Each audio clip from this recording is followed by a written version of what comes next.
আগামী 12ই ফেব্রুয়ারি জাতীয় নির্বাচনের সঙ্গে অনুষ্ঠিত হবে গণভোট। জুলাই সনদ বাস্তবায়নের বিষয়ে দেশের মানুষের বা সাধারণ নাগরিকদের মতামত সংগ্রহের জন্যই মূলত এই গণভোটের আয়োজন। এই গণভোটে ভোট প্রদান করতে হবে হা অথবা না এর মাধ্যমে। ইতিমধ্যে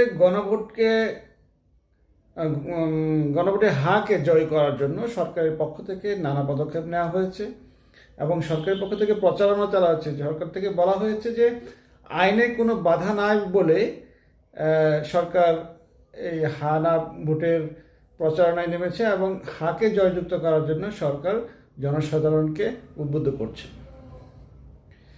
এখন একটা প্রশ্ন উঠেছে বিভিন্ন মহলে যে সরকার যখন একটা মতামত চাইবে দেশের সাধারণ মানুষের জন্য, গণভোটটা মূলত দেশের সাধারণ মানুষের সুচিন্তিত মতামতকে গ্রহণ করার জন্য বা মতামত পাওয়ার আশায় গণভোটটা হচ্ছে।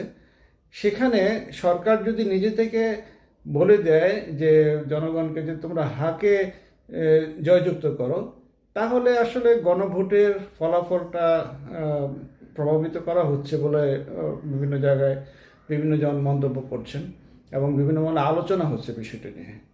তো যদি আমরা জুলাইয়ের সনদের বাস্তবায়নের জন্য একটা নিরপেক্ষ বা একটা গ্রহণযোগ্য মতামত সংগ্রহ করতে চাই, তাহলে সরকারকে মনে হয় সরকারের পক্ষ থেকে এই প্রচারণাটা না করাটাই ভালো।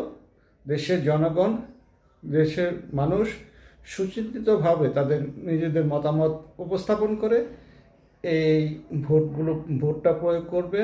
এতে আগামী দিনে এ নিয়ে কোনো বড় ধরনের বিতর্কের সৃষ্টি হবে না।